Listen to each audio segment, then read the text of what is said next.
This is the Average Guy Network, and you have found Home Tech, show number 112, recorded on April 11th, 2013.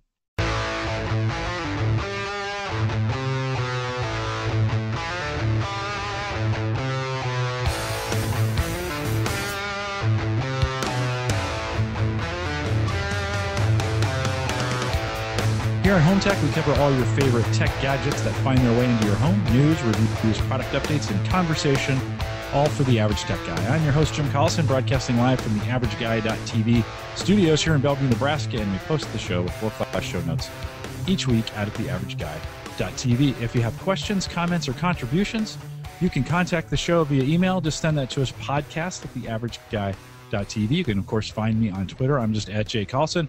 Or follow the show schedule on Twitter at the Average Guy TV. You can also join us for a live chat during the show over at the AverageGuy.tv/live. Probably the easiest place to get us. Right in this case, there's live stream. Right, it's this way.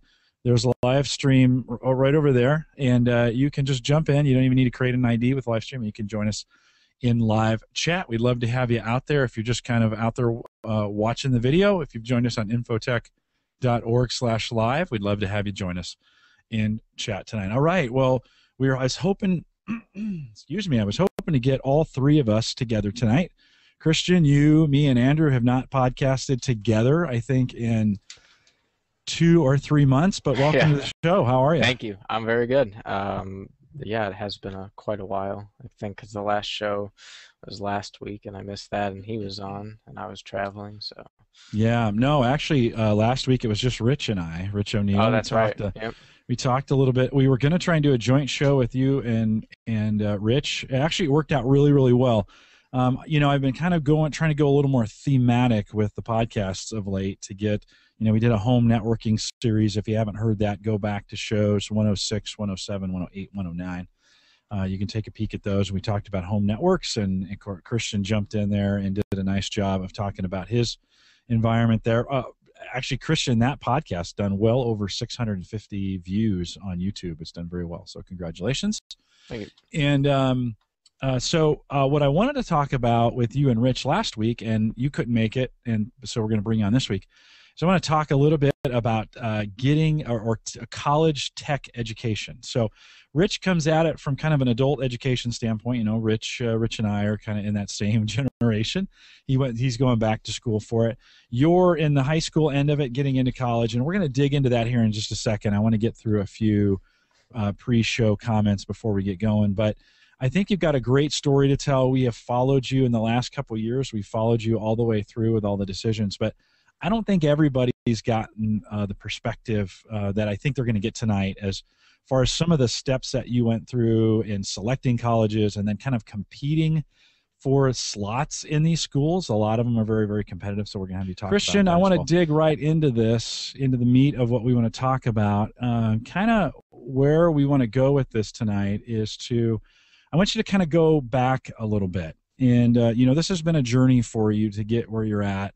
And, you know, we've got some time, so don't feel like you need to rush through it. But what I'm hoping to get from you tonight is if we had a high school sophomore or junior, or the parents of a high school sophomore, junior, senior, who is thinking about sending their kid to a school for a tech education, any kind. I'm sure there's some things that apply across the board. The demographic of our listeners is such that most of our listeners are my age, and they all have kids that are starting to go to college. So I think this is very appropriate. I want to hear about what you learned, but take us back a little bit, walk us through the process. And why don't you, before we get going, obviously you've given away where you're headed, and I'm wearing the same color in honor of that, but talk about where you're going and then back us up a little bit. Oh, you're muted, though. Sorry. Rookie. There we go. There we go. Hardware mute and not the software. So, Hey, so in any case, probably the number one thing you'll find out at the end of this experience is once you find out where you're going, it's the hugest stress relief in the entire world, Yeah, for sure. for any high schooler anyway. So I will be attending the University of Maryland College Park. I'll be in their honors college for pursuing a computer science major, and will also be in the first class for the advanced cybersecurity experience for Maryland's first, and it's the first cybersecurity program in the country that's being offered in honors college. That's a four-year program that's sponsored by Northrop Grumman and some of the other industry partners in the DC metro area, and is designed specifically for computer science, engineering, and also some kind of interdisciplinary majors to become experts in the computer cybersecurity industry because of the overwhelming shortage of cybersecurity specialists. And going into the future, they're predicting the next 20 to 30 years, cybersecurity will be one of the top jobs in terms of security, and long-term profitability. So it's a growing field. It's an emerging field. The Obama administration just announced in for their fiscal budget for 2014, cybersecurity was allocated additional funding and made one of the top priorities for the technology component of the whole government financial budget. Um, and you're also starting to see now the private sector realizes that their need to fill these positions is also just as great. Northrop Grumman has shortages in cybersecurity specialists, and it's just kind of the problem of the shortage is proliferating throughout both the private sector and the government sector, because a lot of what we think of as and it sounds kind of weird to think of it this way, but the more I think about it, the more I realize is that warfare and what we think of as things as physical as an actual military war, um, are really my prediction is that war is going to start taking a move into the digital world, because there's much more that countries can gain through cyber warfare than they can through with guns. Intelligence, and understanding of how people operate, critical information about just a whole array of things. And you can see across the world that all these countries are trying to compete to not only be secure, but to be going after their enemies in terms of cybersecurity. So the United States has realized that from having all these invested technology resources, that one, our priority is to defend the existing technology resources that we have in our country. And number two, this has been a recent shift in viewpoint, especially in the United States government, that we not only need to have a defensive approach to cybersecurity, but now we need to start taking an offensive approach to cybersecurity. Because what's happening is we're starting to become overwhelmed by always being the one who's defending all the other cyber threats out there in the internet. And if we change our viewpoint to say we can send out our own stuff as well, then that's going to keep the other cyber hackers, black hat type people busy, which means that we have more time to actually defend and secure our applications and our resources, and give them something to deal with. So it's really become a really kind of broad, comprehensive field that I don't think people were even thinking about 4 or 5 years ago. And there's not only a technical interest, but it has broad implications in economics and criminology, and even things like psychology, and what the profile of a hacker really is, and what the things are that can be gained or lost in cybersecurity. So I'm really looking forward to studying this. I'll be honest. The opportunity came to me in a complete surprise through the college experience, so I will go through that as well. But I'm really glad, and one of the things that is going to be great about the process that I talked to you about for how to go through colleges is that if you follow this process, there's a really great chance that no matter what happens and what schools you get accepted or denied to, you're going to be in just the perfect fit for you. And that's kind of what I found out at the end of this, is that there is no better school for me to be at for the next 4 or 5 years than the University of Maryland College Park. For what I'm looking to do in computer science, it's ranked top 15 in the world. It has the first, it has a groundbreaking program in cybersecurity that the industry is watching, because they know they're going to get industry leaders in cybersecurity out of this program. That's why companies like Northrop Grumman have invested $1.2 million into the program that's being matched by the university. But no matter what it is, whether you're interested in cybersecurity, computer science, computer engineering, a STEM field, even a humanities field, if you go through this college process, you're going to come out where you want to be. It may not seem as ideal when you're going through the process, when you have all these colleges and you say, what am I looking for? And that can be stressful, especially as a high school senior going through, tests in school. Senior year is probably going to be one of your busiest years of your high school career. And on top of the academic, challenges, you're probably, taking AP courses, honors courses. You're trying to push yourself and show to colleges as much that you can handle the course load. So you're taking the best course load you can possibly take.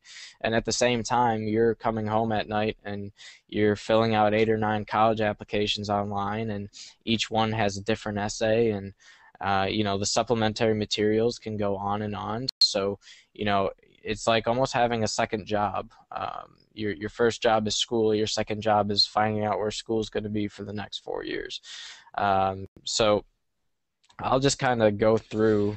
Before you do that, Christian, first let me say congratulations. I haven't got a chance to say that to you. And it's been it's been great to kind of watch you go through this process. At least from my end, I haven't had the stress that you have had, and I know it's been a big deal for you.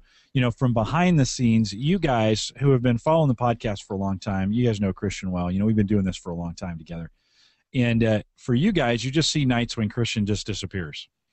And, he's not available for the podcast. And I honestly thought NASA would keep you busier than the college admission process would keep you. And I think maybe that was the other way around. And I guess it was an eye-opening experience for me, too, because as I would talk to you, off show, you and I get together for a few minutes, or we talk a lot on Skype. I mean, in the middle of all of you doing this, we actually moved the website, theaverageguy.tv, from IX Web Hosting onto a hosting provider that you're helping to manage. Right. And so we were doing a lot of that work in the middle of it, and so you and I had a lot of time to chat along that, with that. But just the competitive nature of some of the programs you were trying to get into surprised me. And I know they shouldn't. I mean, most of the folks know now I'm a recruiter for Gallup, and I spend time on college campuses. And I go to universities like USC and UCLA, and those computer science programs are very competitive to get into as well. And so I kind of knew that. But this is the first time I've gone through with a student who is competing for those positions. And you and I going through this together, only your parents would probably have maybe a better perspective on it. You and I talked about it a lot. And it was just one of those things. I thought we had some things nailed down, and you'd come back the next week. No, that fell through. We're going to do this. We're going to do that. No, I'm looking at this. And so it has been 3 or 4 or 5. I'm sure it feels longer to you, but it's been a lot of months of stress. I know right now it feels pretty darn good. Yeah. Right? To kind of have all that taken care of, and that you can finish up your high school, get done with that, and start making preparations to move to Maryland. Now, how far is Maryland from where you were working at with NASA? There's a great connection. It's 3 hours from Langley, so that's really not that bad, especially on Amtrak. It's like $30. But I'm 6 miles from Goddard as well, so that opens up potential possibilities. Nice. And have you secured something for the summer with NASA already, or is that still kind of pending? Yeah, I will be going back June 3rd, back on center. We're working on the Langley Center is working on it's called a revitalization effort, and they're making kind of a roadmap for where they want to be technologically and in terms of research and development, and actually the physical buildings, the new buildings that they're putting on the center, the old ones they're taking out, and that applies just as much for their digital efforts.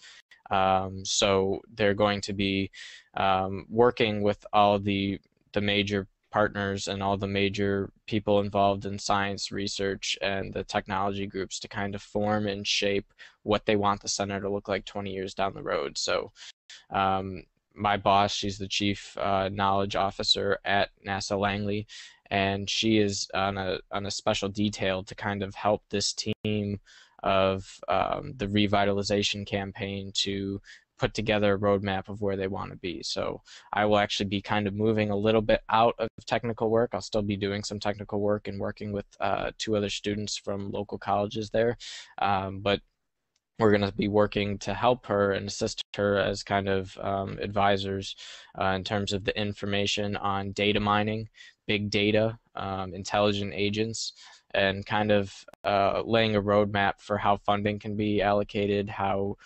resources and training can be allocated, so that 20 years down the road, Langley is fully capable of processing big data, of working with intelligent agents, and being able to take advantage of data mining and a technology that is ultimately only going to be of benefit to the scientists and engineers. And we're already starting to see some of the benefits that data mining has in our current pilot program. So that's kind of taking a little shift of gears kind of into some management assistant track, but still doing technical stuff. So I'm really excited about it. Cool. Yeah, congratulations on that as well. It'll be exciting to, again, we've had some new folks join the podcast, and may haven't seen a lot of you. We'll get to see you through the summer, make your way into Maryland. Well, hopefully, when you're in college, we'll get to still continue to podcast with you. So good stuff. Absolutely. So take us back and walk us through the process a little bit.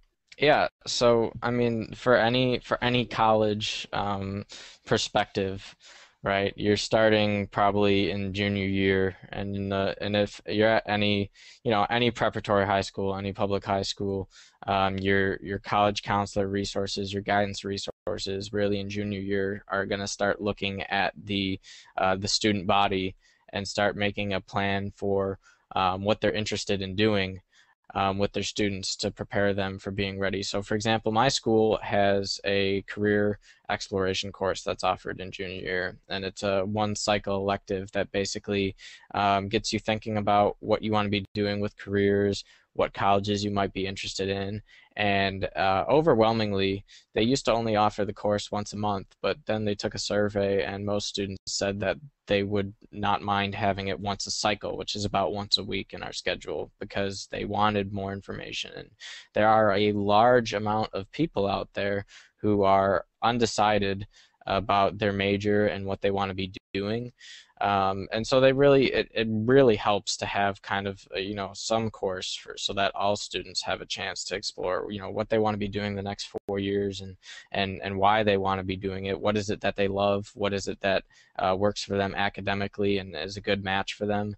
And one of the big things that you take away from that course is that if possible, and there's people who do it and come out fine, but if possible, you want to be 2 steps ahead of everyone else. And one of the best things you can do for yourself right at the beginning is at least have a direction of saying, this is what I want to do with my life. Because if you go into the college admissions process, 2 things are going to happen.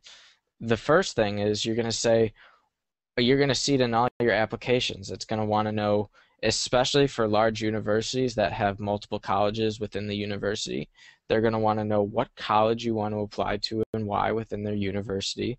They're going to want to know what major you're interested in pursuing.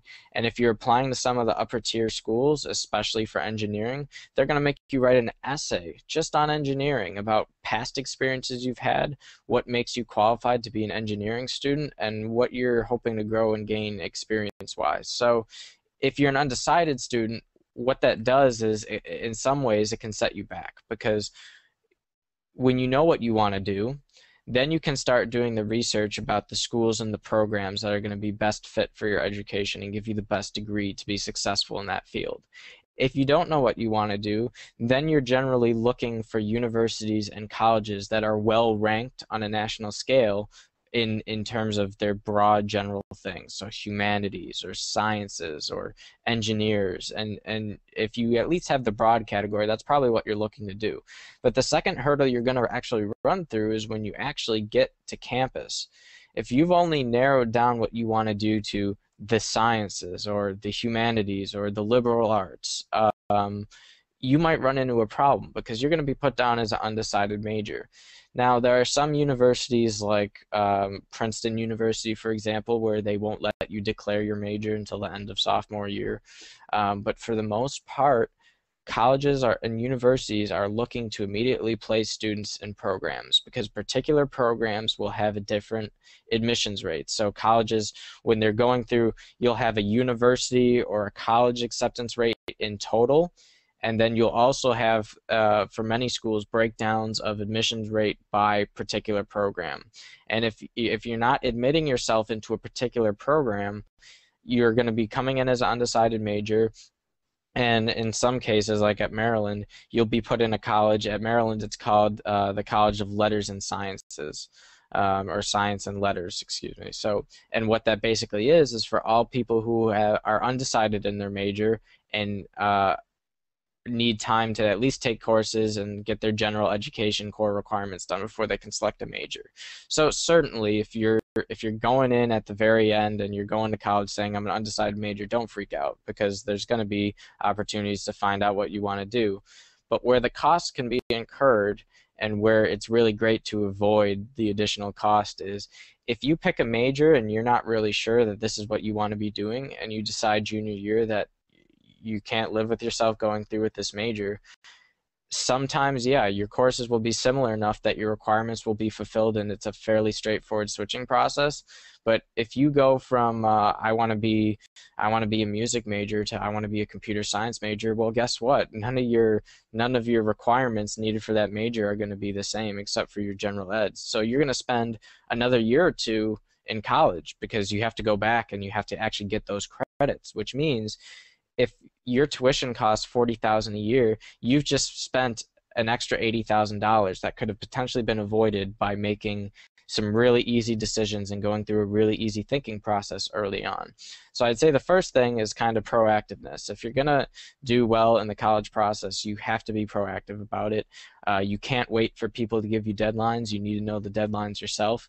And you can't wait for someone to tell you what do you want to do with your life. You really have to take that in your own hands. And I've met a handful of students and a handful of friends even that struggled doing that and eventually realized that if they didn't do that, they weren't going to, like I said, if you go through and you do all these steps, you know you're going to end up somewhere no matter what. But that's one of the most important things going through is a proactive and a positive attitude, because without either of those, the chances of it working out is going to be limited. So, Christian, tell us how it worked for you. Kind of walk us through your experience, kind of when you started first thinking about it, and then maybe some of the actual processes that you worked through to get there. Sure. So I started in, like I said, with the career exploration class, and I already knew what I wanted to do, so it was a fairly straightforward ordeal for me. And then towards the late spring of junior year, there's a national college fair that's at the Buffalo Convention Center that they make most all students go to. So chances are in your area there's going to be some kind of college convention where mostly tier 3 and tier 2 schools will be there. So you're not going to have any of your Ivy Leagues there. You're not going to have any of your big university schools there, but you're going to have a lot of good tier 2 schools that many people are interested in because they're large public research universities where there's a lot of variety of options. There will be like particularly in New York, for example, because it's at the Buffalo Convention Center, you're going to get a lot of New York schools. So you will then get a lot of your private schools, your local schools that are interested in students from that area. So there's a wide variety of colleges and kind of what tier of academic reputation per se. But for the most part, yeah, that's kind of the landmark. And go there because it's going to make you think about it. And even if none of the colleges that are there you think you're not going to be interested in, it's a really great thing to see because you're going to start understanding the culture And college admissions as a culture, I don't care what anyone says, there's a whole culture to understanding how admissions representatives work, understanding how information is distributed. It's really just a fascinating thing to look back and think on. So you need to jump right in there. So go to a college fair, go to a college convention like I did, and they'll have tables, they'll have all sorts of information being thrown at you. If you've done well in high school and you have really good credentials, they're going to be trying to rope you in right at the table in some places, in some instances. Obviously, that's more with the tier two schools. If you're an athlete, there's going to be a lot of opportunities to talk to people about athletic recruiting, which is a whole nother realm of how you can kind of get your in. And really what it comes down to is, what is your in? What is it that sets you apart from the whole sea of people who are walking around you? And that's kind of a question that you carry without you throughout the admissions process. So the first step, go to a college fair, go to a career fair, start thinking about colleges. Doesn't have to be anything, any college you're particularly interested into, just go. If there is one you're interested in, great, go get information, go talk to the people. That's kind of the first step. Over the summer of your junior year is probably it's the best time to get that leg up over a handful of students, because if you're planning out what you're going to be doing with your college process over the summer, you've already gained a leg up that many students in the US will not even be starting this process till they start their senior year. So if you're taking the summer to prepare, you're doing a lot of great things to yourself. And just to go back, a little bit before, and we'll talk about this later in the next portion. I got kind of a laundry list here, but when you're getting ready to take your SAT, ACTs, that should start junior year. Fall your junior year, you buy the prep books, you start going through it. You maybe register for at least one test in the beginning of junior year to get a baseline of where you're at, and then set up a study program for the next year and a half of how you can improve and get that higher score. Because as I'll kind of share with my experience, having the highest scores possible is only going to benefit you, and it really has come to a point where the standardized test scores validates how true your transcript is, and I'll get into that a little bit later. So the summer of your junior year, some of the things you're looking for is doing research on what colleges and universities you're interested in, getting in confirming and solidifying what program you're interested in. Once you kind of have that idea, and maybe you have a handful of, you could have 20 schools on that list, and you maybe want to narrow it down to 10 or 12.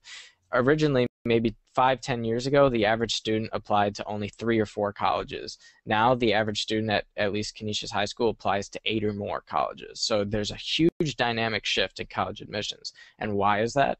College admissions has become more selective. There's more programs that are being offered, and it continues to grow more selective every year. Christian, let me ask you this question now. More selective for a handful of schools? Because I go to some when I say, I mean those top tier schools, it's gotten very, very competitive. The layer underneath that, I don't know if you looked at that, but kind of the layer underneath that, the average college layer, Sure. so to speak, they're begging for people to come, right, to their programs. And it's interesting too, because in that layer that you're kind of referencing, I call it so you have tier 1, right? Then there's a tier that I call tier 1A, your big research universities, your public research universities, tier 2, tier 3, right? Tier 3, tier 2, and even some tier 1A, you're absolutely right. My email was flooded with at least 20 to 30 emails from universities per day. And they would never stop if you didn't click unsubscribe. They would send 1 a day, maybe 2 a day, begging you to fill out an application.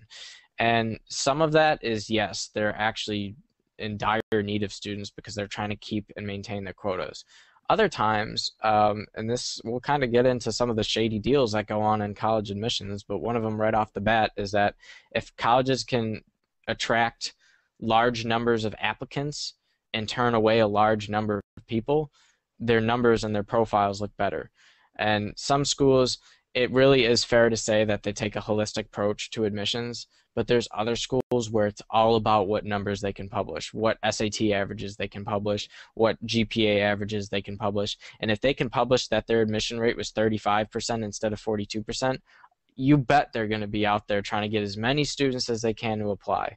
And that's just kind of one of the reality setters, I guess, is that you're in a competitive market.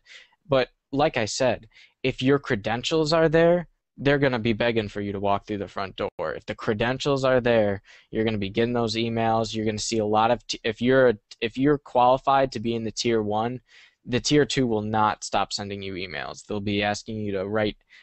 They'll be giving you fee waivers. You'll see fee waivers in September.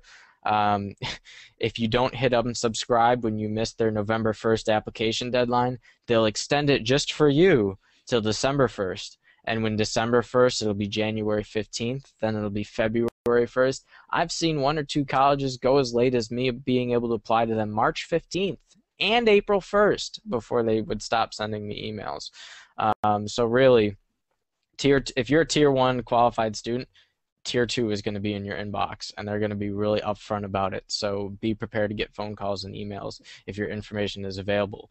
When you take the SAT and the ACT, a lot of your contact information, if you check a little box that says I would like more information about colleges and programs I'm interested in based off the results of what my interest preferences were, I know the ACT does this, you're going to get a ton of emails, and you're going to see this little text at the bottom of the email that says, we got your contact information from the ACT board. If you don't want to be contacted anymore, unsubscribe. So they basically will be profiling students based on how they do on their standardized test scores to see, well, if this kid got a 30 or if this kid got a 33, he's probably already qualified for our honors college. So we'll just send him a bunch of information, and hey, maybe if he's interested in one of our programs, he'll fill out an application because we're going to give him a fee waiver next week.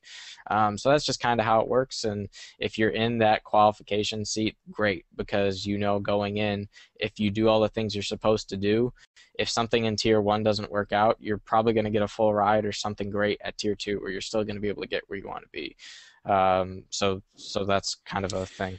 Yeah, the other thing you said, I want to just back up a smidge from experience and coming from the industry side where, I'm on the other side, right? I'm trying to recruit guys like you out of college. You're a little too early for me at this. Well, not really. We interviewed you last year, but typically the typical student, we're waiting till their junior, senior year for internships or in their graduate level. But a comment you had made, and I really like this, if you don't know what you want to do, actually a career fair, a college career fair, is a great place to go and just talk to the industry.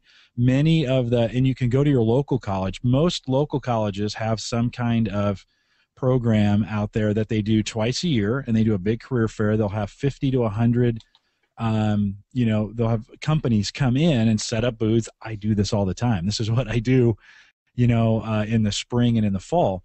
And you can just walk around and talk and ask the question, what would it, find some companies that you think you'd like to work for in the future and say, what do I need to do to work for you? And they will tell you. I think that exercise is so worth it for the freshman or even the senior in high school, because it sets you up to say, if I'm going to work in this industry, these are the things that the industry is looking for right now. And spend some time. I'm always willing to sit down with a senior, they could be juniors, junior, senior in high school, and have that conversation to say, hey, look, if you're going to develop for us, we really need you to spend some time developing in college. We need you to be writing some code.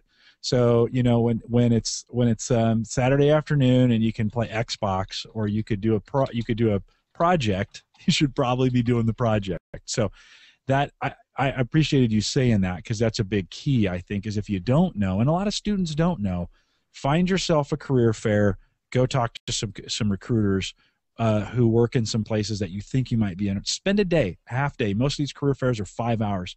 Spend an afternoon, have somebody take you there, drive there yourself, whatever it takes, and ask some great questions. So keep going, Christian.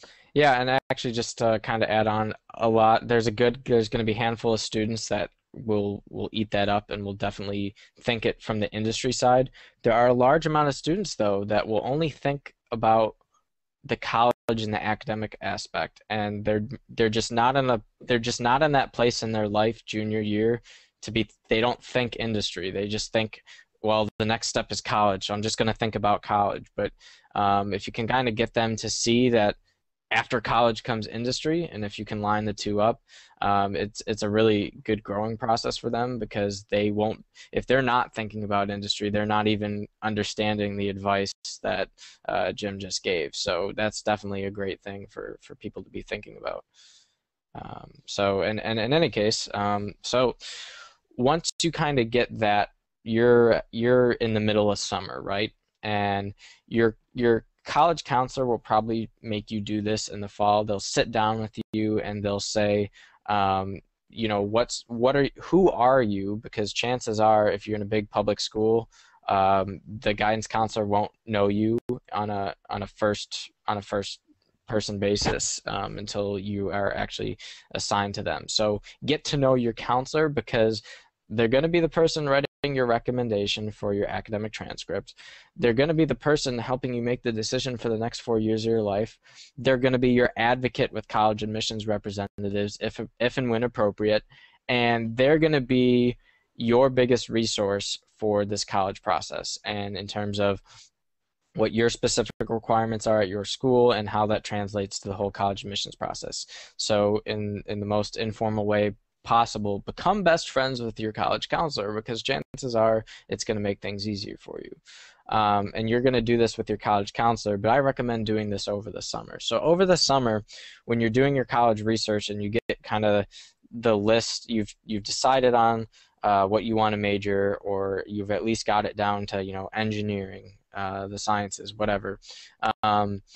Get a list of schools and start saying, why do I want to apply here? And make a list of the schools and maybe jot down 2 or 3 things you like about the school in terms of the program they're offering, in terms of the academic life.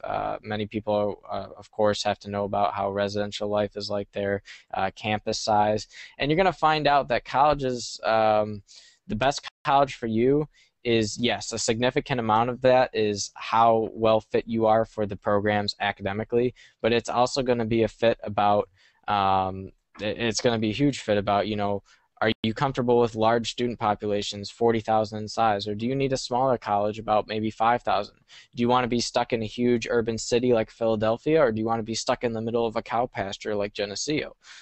So that's just kind of also a little bit more of a character thing and what your personality is. So you want to get, you're going to want to kind of get that feel.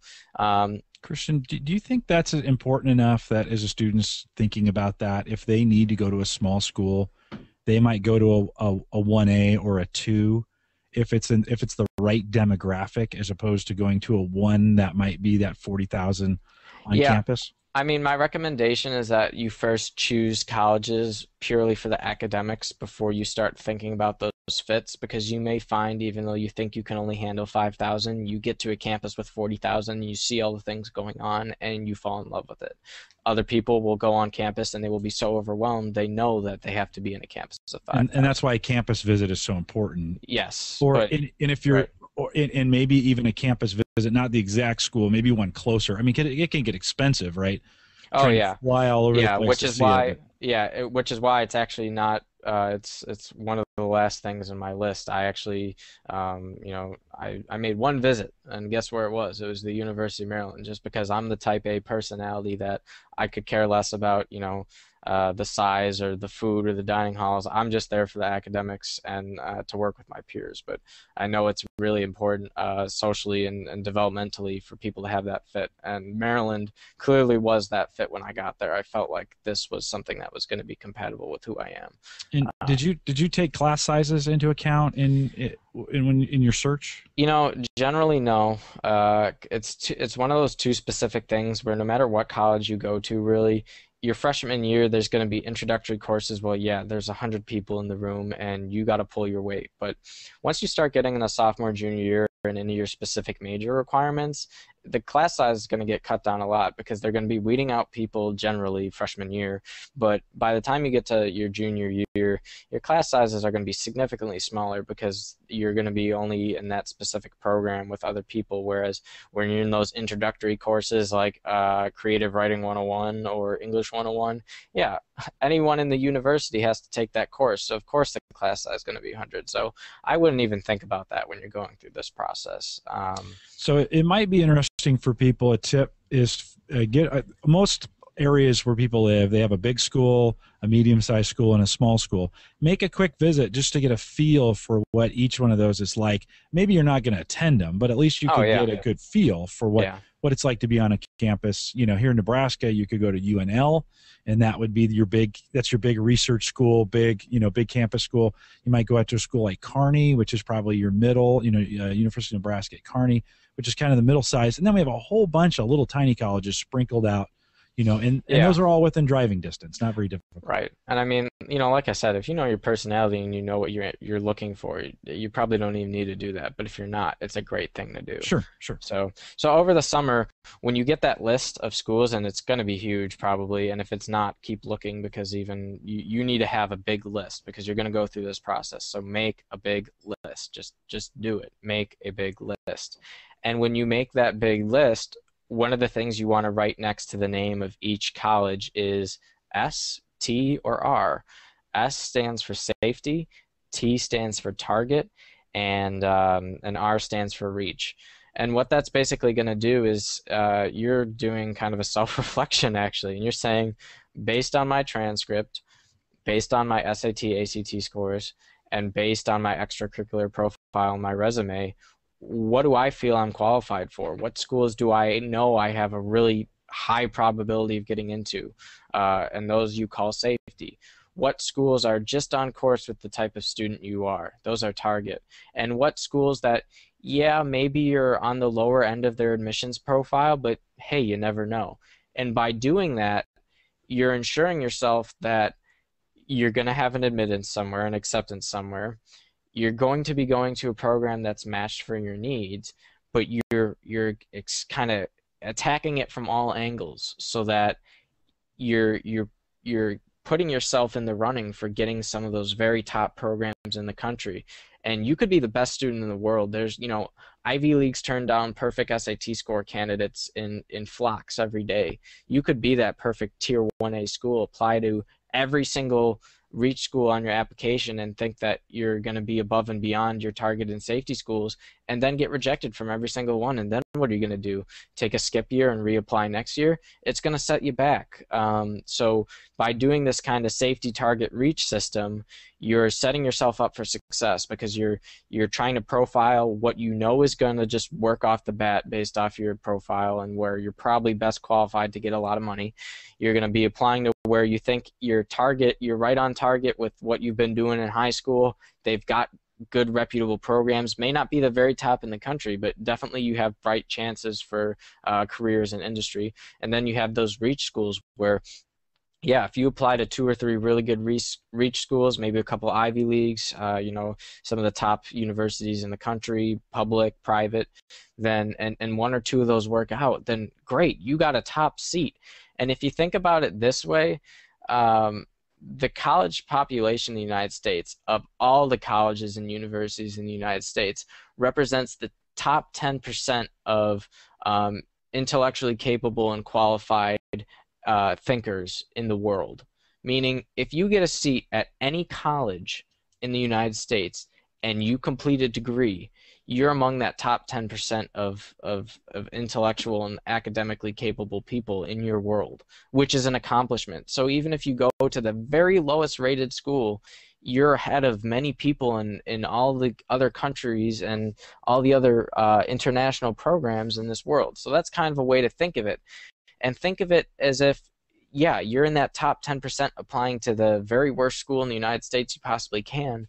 And if you apply to that Princeton University that has a 7% admissions rate and you get accepted, well, if you come out saying I have a Princeton degree and a Bachelor of Science in Mechanical Engineering, you write your own ticket, because guess what? You're among the top maybe 0.1% of academically qualified people for industry in the entire world.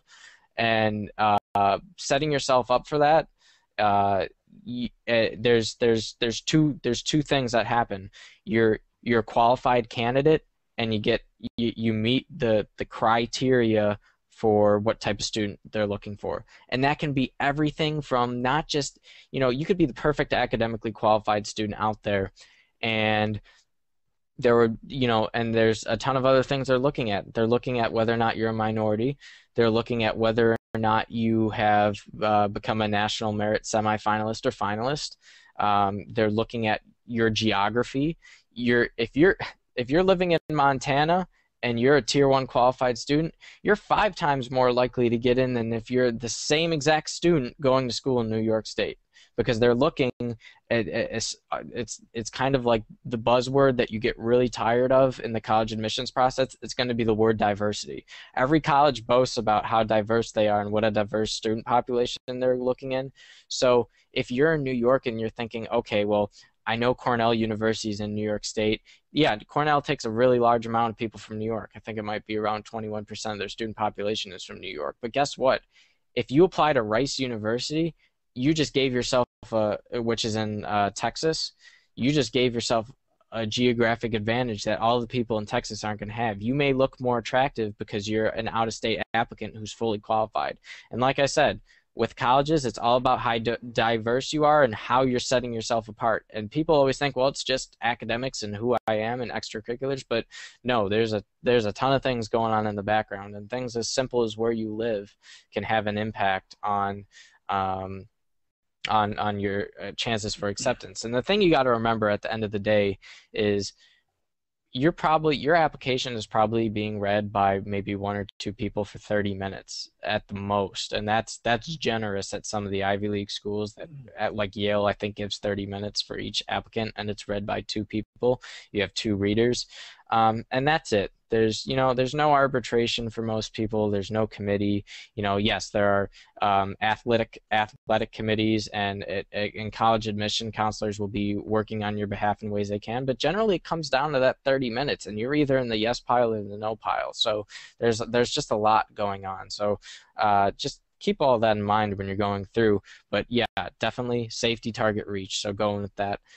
That's a great system, Christian. Where did you get that? I mean, where did that come from? Yeah, that's really I used to laugh at it thinking, oh, this is dumb. I'm just going to apply to my stuff. But I really kind of said this makes sense for people. It was brought to my attention and to all the people at Canisius High School. It was done by guidance. Our guidance school, our guidance counselors have a sheet that they make us all fill out. That we actually give them the copy of their list so they can start helping us the ways they can. And that's one of the requirements they have, in addition to you writing about yourself, you writing down, and they help you kind of, if you don't really know how to evaluate yourself, you don't really know enough about the statistics of the university, they will help you kind of set up that safety, target, reach system. And if you don't know those statistics and you really want to find out, the best thing ever, like I personally love it. There's some people that don't really think it's important. I think it's kind of cool. Cappex.com, CAPPEX.com. It's free to create an account. You can also log in with your Facebook account. It will give you admission statistics, program statistics, statograms, every single piece of information you could possibly imagine about admissions for every single university and college in the U.S. So it's a really great way to say, all right, I found this awesome program on Google for computer science. It looks really interesting. It has machine learning, which I think I might want to get involved in. Am I qualified for this program? Then I go to CAPEX and type in the name of the university, and if I filled out my profile on CAPEX, it'll put a little star on the map on where I fall among their type of students, what my chances are, and it has a what are my chances calculator that will basically give you, and again, don't think the chances calculator is just some magical genie that's going to tell you ahead of time what the admissions counselors are going to decide on your application, but it really gives you kind of a general ballpark feel for whether or not you're in the range of the type of students they're looking at. So it's a great tool, great tool. So once you get all that in, you have your initial layout for what colleges you're going to apply to and what you're interested in. The biggest thing now, and this is starting, again, you get the advantage if you start this over the summer, is essays, essays, essays, essays.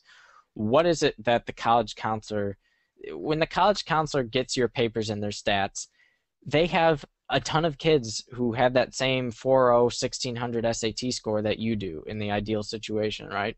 So what is it that helps them distinguish between who John Smith is and who John Adams is. And that difference is, one of the ways they get that difference is through your college essays.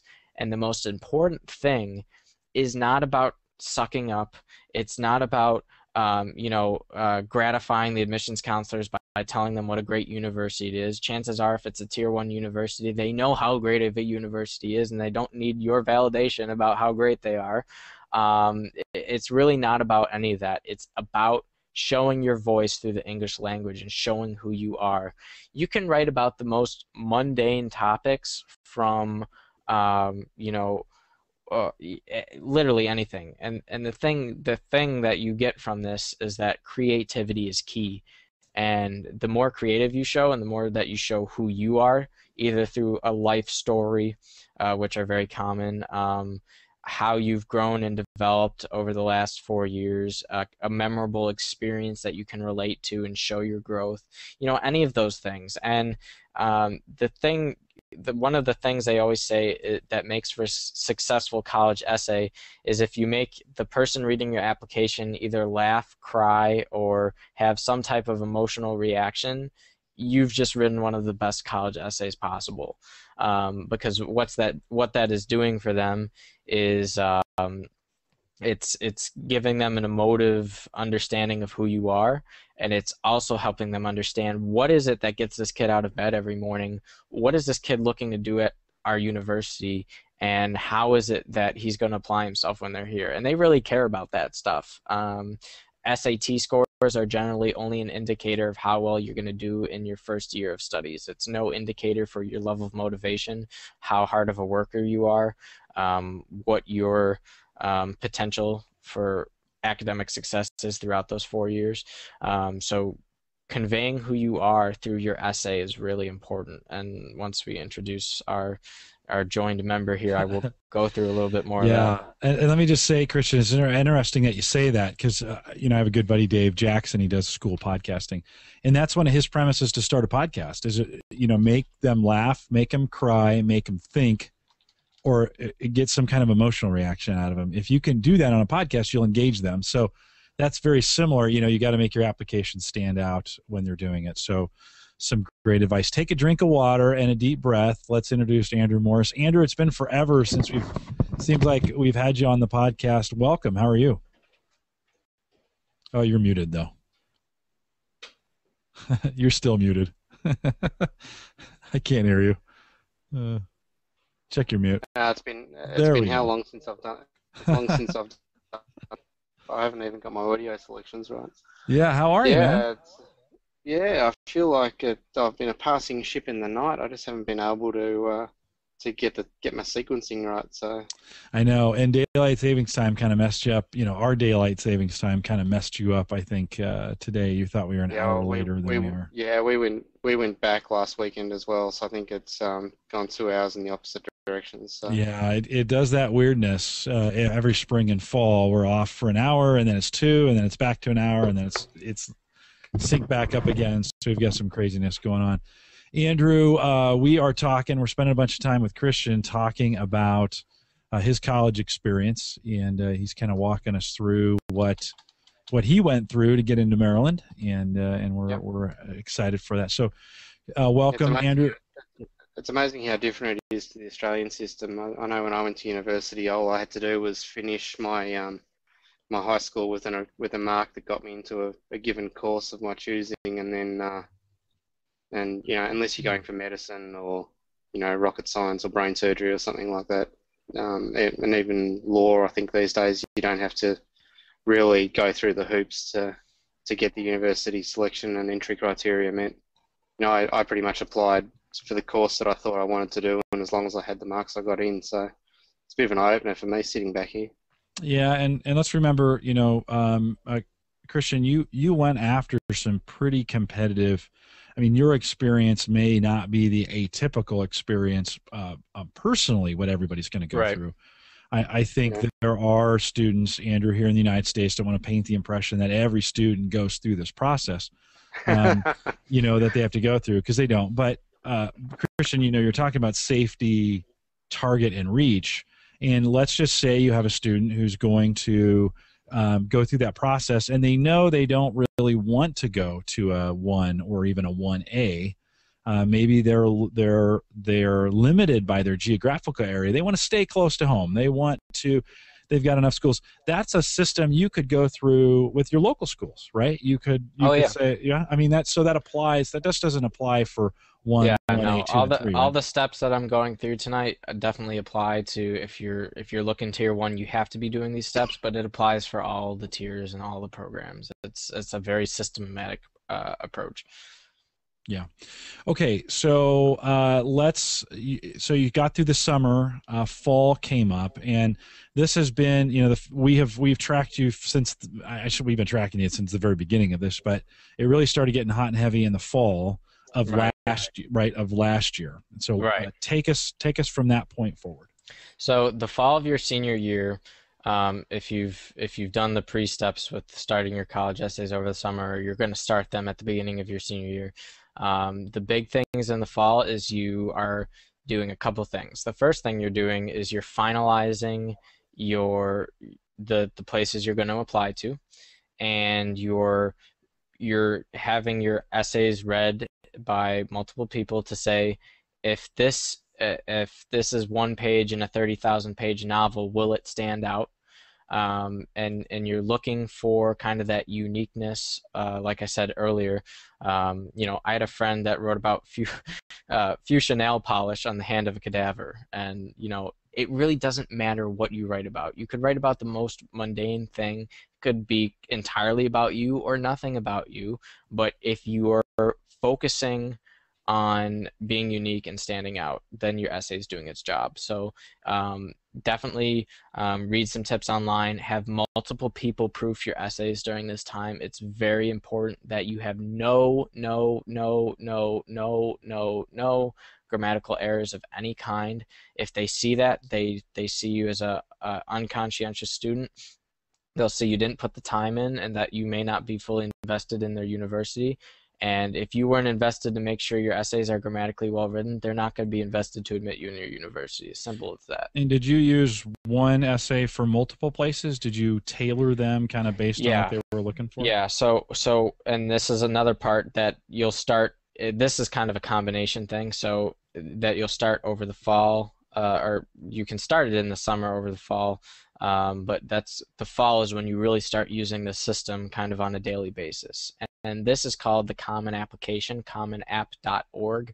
This is the most common way, hence the name, in which people apply to college. So what this basically is I think it's about 3,500 universities and colleges in the United States that use one application system, because generally, clearly with the digital age, almost no colleges want to see a paper application. If you manually request a paper application, they will send you one in the mail, but everything really for what you want to be doing and what colleges want to see is submitted online. Commonapp.org is used by all the Ivy League schools, all the major public universities, and a very large majority of Tier 1, Tier 2 universities, and Tier 3 for that matter. Then you have what we call school-specific applications, which is the university runs their own electronic application system, and that like for example, the University of California school system has their own kind of an application portal for all the University of California schools in the UC school system. And then you have applications just for specific colleges, and they all have different deadlines. Even in the common application, they can have different deadlines. So we'll talk about some of the generic deadlines that are going to come up no matter what type of college student you are. But to answer your question, if you're doing the common application, there's a common essay that all colleges will receive, and it's your common application essay. And that's basically where anything's on the table, you can write about absolutely anything. And that's normally about a 500-word essay. So you have 500 words to make it great, which is about a page and a half. So it's not much, and it's like a page and a half double spaced when you get down to it. So you don't have a lot of a lot of times to tell your story or to get people hooked. So you got to do it in that kind of word range limit. So if you're in the common application, all colleges will get that. So for example, if you apply to Cornell University, Princeton University, they're both going to get that common application. Now, for your tier 2 and tier 1 schools, they're going to have what's called a supplementary application within the common application. So you're going through and you're filling out this common application that everyone gets, and that has all your information, your transcript profiles, your academic profiles, your test scores, your extracurricular activities, your resume, your criminal activities. So I hope you can check no criminal activity, otherwise it's going to be really hard for you to get in. And then there will be another section that if your college requires a supplement, which most tier 2 and 1 schools do, it will have an area in the section for specific essays that only those schools will receive. So for example, if you're an engineering student applying to an Ivy League school, you'll have to write an engineering essay. You'll always have to write some type of creative essay for an Ivy League. For example, the University of Pennsylvania's prompt for many years was you've just finished writing page 285 of your autobiography, now write page 286. And so that, those kind of schools always like to ask those make you think type questions to see, does this person have the academic gravitas to handle these types of questions, and can he show that he sets himself out from the rest of his peers in the application process. So you will get those kind of two things, and in that case you'll get some schools like the SUNY system where their supplement is literally just confirming your contact information and hitting OK. And then you'll get those other schools where it's like maybe 2 or 3 supplemental essays that you're writing, and those are generally for your tier 1 schools that are going to want to be seeing that. And generally those supplemental essays might have a little bit more weight than your common app general essay, but all of them are going to be important in this process. When did you start writing essays? I started writing probably in August when I got back from NASA. So I had about a month, and then I really got into it. Did you write any while you were there at Langley? I think I thought about it, but work was so crazy for me. But if you're not in one of those crazy work situations over the summer, I would definitely start then, because, for example, in my case, I remember writing one complete essay, and by the time I submitted my final common application, it was nothing like the first essay at all. I mean, at one point I completely just, scrapped the entire idea and started from a clean slate. So you really want to give that time to do that revision process, because you don't want to be doing that a month before the application is due. You're going to be thinking about way too many other things that have to be done in the college process. So you don't. Might be a good idea to kind of break that up in chunks, just kind of work on that a little bit, over time, revise. This isn't something we typically teach very well in our American system, is the art of revision.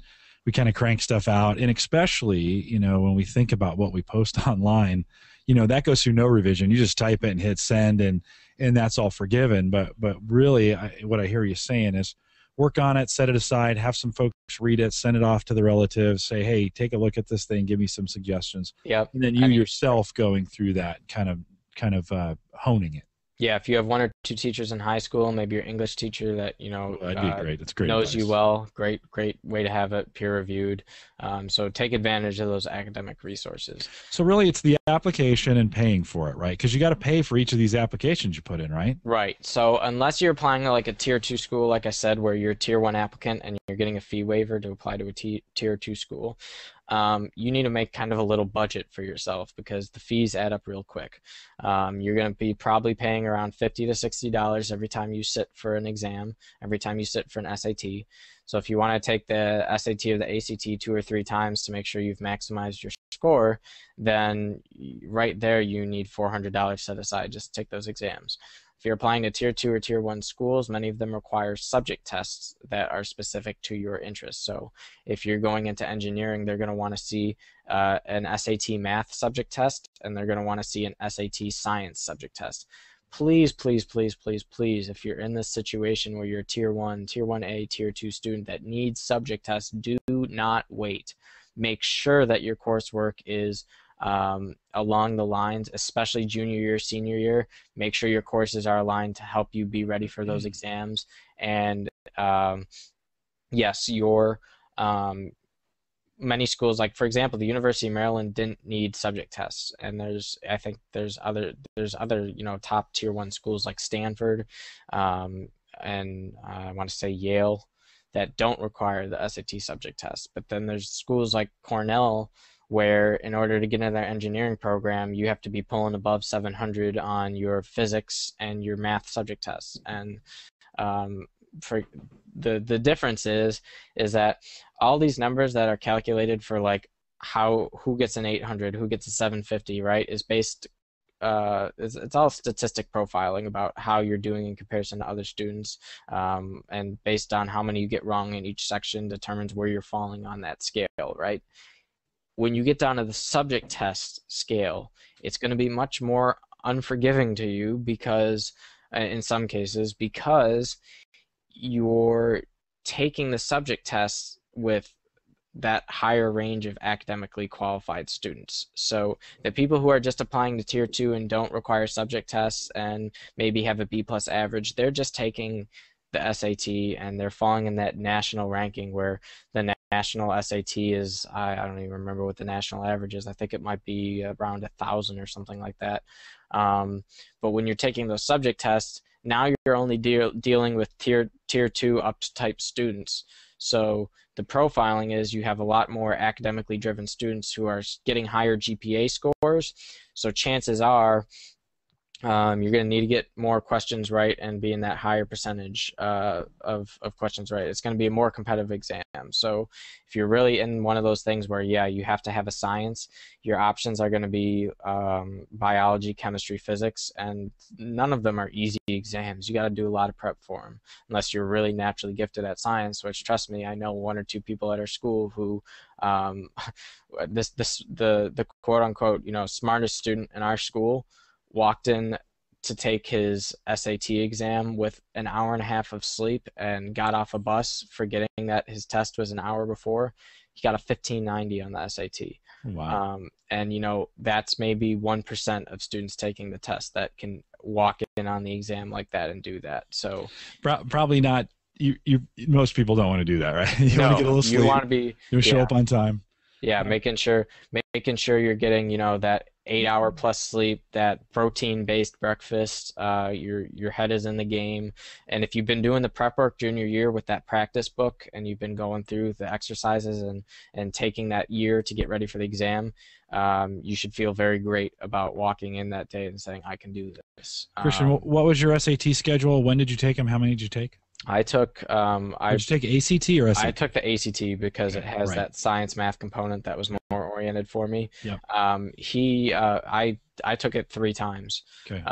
And for many students, your score won't change at all, really, unless it's like one of those things where for many students, the first time they take it, either they're nervous or their head's not in the game, and they maybe get cut short on some time and they get kind of a crappy score. And then they learn from their mistakes and their score is maybe 100 or 200 raw points higher than it was the last time. And probably that second score you get on your ACT for a majority of students will be your highest score. And then the third score will either marginally improve or will just level off and stay the same. That was our experience too. My son did the exact same thing. 1 was shaky, 2 got better, 3 was actually a step down. It was he kind of took it, I don't want to say in anger, but he was angry that the score didn't go up the way he thought he should in the second one. And so he actually came home from taking the test, signed up for the next available one that day. He was like, oh, that didn't go well. And so he actually, so 3 times as well. Is that, you think that's from your peers, or is that a pretty good average? Yeah, I mean, I'd say most people who were serious about the college admissions process did it 2 to 3 times. And that's even for some of the, even the people who are going to the top universities, Duke University, the Ivy Leagues, they did it 2 or 3 times. So it's a great thing to do. But along those lines, you need to make sure you're on the SAT College Board website or the ACT College website, and you're registering in advance, because If you're doing it 2 weeks before the registration and you think, oh, I know when they have a deadline for when you have to register by, and if you're not registering early enough, it's very well possible that your local high school will be out of seats, and then you won't be able to sit for that exam, or you'll have to drive 30 minutes out to another place to take it. And you really want to take it where you're most comfortable at. So be proactive. Take the time to register a week or two early. Make sure you're getting the seat in the spot that you want to feel the most comfortable about taking the exam. I'll never forget, like, the first time I took the ACT. I took it at one of our local high schools, and it just smelled like there must have been a guy in front of me who was a heavy smoker, because the whole time the exam, I'm sitting here with a headache. The guy smelled like smoke, and I just couldn't pay all. And I think that was the one time I took the SAT and realized that the ACT was the way for me to go. But you really want to be comfortable with where you are. And so, for example, I think the last 2 times, I know the last one time I took it at Narden and Canisius, both of which I had previously attended, so I kind of felt at home. It was in my home environment, and different dynamic of students, clearly, so that wasn't really the same type of issue. And another thing you need to really be aware of up front is that many schools, especially Ivy Leagues, are kind of obsessed with this. They will make you send all of your scores. And the rationale behind this is that they're going to take all of your scores in, and they're going to pick the highest from each section and super score, right? So that in the ideal world, you're getting the highest potential score you can. What this also means is that another gray area in the college admissions process has been identified, and that is, A, your records with the SAT and the ACT are considered confidential, and you're the sole owner of those records. So the universities or colleges cannot call up the SAT and say, give us the scores. You have to specifically say, I'm releasing my score to this university on this date, and you're going to pay like $16 to send it, probably through an electronic report that they get that says it's your official score.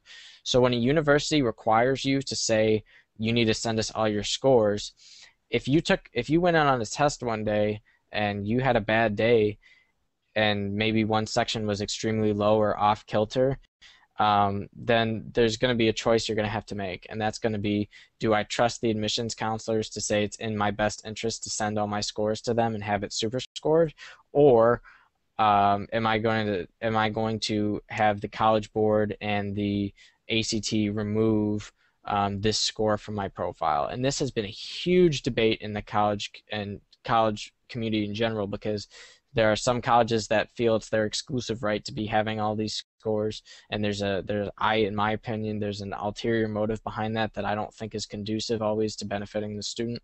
But the SAT College Board realized this was an issue, and they created a program called Score Choice. And you're going to see this if you take the SAT, where the SAT, you can tell them in this Score Choice process to only send your best score from this particular test sequence or SAT subject test, or etc. And some schools now, some universities that used to be opposed to this will now say on their website, we accept Score Choice. There's some other universities that will still say on their website, we don't accept Score Choice. You need to be sending us all your scores. But I guarantee you there's students out there that are avoiding that. They're believing that college is going to see that one bad sub-score, and it's just going to do them in no matter how good the rest of their score is in. And the answer is, who knows, really? It depends on the admissions of the admissions profile of the college. Depends on who's reading your app, what that admissions year is looking like. There's a ton of factors, and that is an example of where you need to get in with your guidance counselor and say, look, what are my options? What's going to be best for me? And chances are 90% of the time they're going to give you the best recommendation, but ultimately you are the person who makes that call. And so the easiest way to avoid this gray matter in the college process is to altogether, hands down, do your best to make sure you're getting that good night's sleep. You've done that prep ahead of time, so that even if it's not your highest score the first time, it's not a score that you're embarrassed of, and you want to have to go through this Score Choice and all this stuff. I've seen students choose it both ways down the aisle where they've sent them all or they've chosen to have one removed. And the truth is, unless a college specifically finds out somehow that you've kept one of their most sacred scores and they decide clearly to throw out your application, they will never know that you've done that. So it's one of those things that I personally think colleges and the College Board are still kind of working out because they realize it's really not ideal for students to have to kind of make all these decisions for themselves. But the idea being that, if I walk into the SAT and I get a 700 on English and a 680 in math one day, and then the second time I take it, I get a 640 in English but a 720 in math, then when I send both of those scores, the colleges are going to take the highest from each section, and instead of having a 1250 on each one, I'm going to have a 1400. That's just an extreme example of how super scoring works. Right. Christian, let me ask you this, and we're going to run short on time here, so we'll need to kind of push forward on it. But you live in Buffalo, and you considered a lot of East Coast schools. When you and I talked, I know. Would your decision have been different if you lived on the West Coast? Say you lived in San Jose, where I grew up. Would you have maybe stayed closer to home, or did that influence your decision? I mean, for example, if I lived in California, clearly I would have applied to one or two of the UC school systems. UC Berkeley, UCSD are both super high ranked for computer science, so that would have been something I would have applied to. I actually did consider putting in apps there, but the only California school I applied to was Stanford. So basically, part of your safety target map is that one or two of your local schools you're going to apply to, and it's going to fall either under your safety or target. That's kind of like the general expectation. So like, for example, University of Buffalo is in my safety target range because it's a local university that, yes, has a good reputation, but it's, 2 miles away, and it's probably not the best fit for me. So yeah, geography can change it somewhat, but if you're doing the research on the programs and you're independent and you're fine with maybe broadening your horizons and if you can, if your parents have the money, if you have the money, if you got scholarship money, get out of state. For many students who have never been overseas and even been out of the United States for that matter, or have gone over to Canada or anything, they have no idea what's going on around them. They're stuck in Buffalo, New York, or in Omaha, Nebraska, and they think that's how the entire world works. And I guarantee you it doesn't work that way, even within the United States. And there's a huge student population that's like that. So if you can, from the parent perspective, if you can encourage your student to kind of be open about applying to the programs that are best for them. Don't let geography be a binding factor, because it can end up really being an enhancing experience, especially if you're applying to a school like, for example, one of the really attractive things about University of Maryland geography-wise is it's 25 minutes from DC, and Northrop Grumman and all the major government and private sector defense companies for cybersecurity, computer science companies, Microsoft, Amazon. I mean, Maryland, even over some of the other computer science programs that in that top 15 that are rated higher, they don't have that geography program component that Maryland does. So kids who are going to Maryland are getting way better internships and among a larger group of students because there's so many more opportunities available geographically. And that's not to say people who are away from those don't manage to get those internships, but like I said, that's a huge thing that can build up your resume while you're in college. That can be a super valuable component when you're going into the job market that you may not be able to get at a university that does have a higher academic rating for your particular program. Christian, let me say, just from my experience as well, and Andrew, I want you to chime in on this because you've been dropping some notes here in chat. I think your theory of get away from home, go to a, one of the drawbacks, of course, is you got to pay out-of-state tuition, which can get pretty expensive.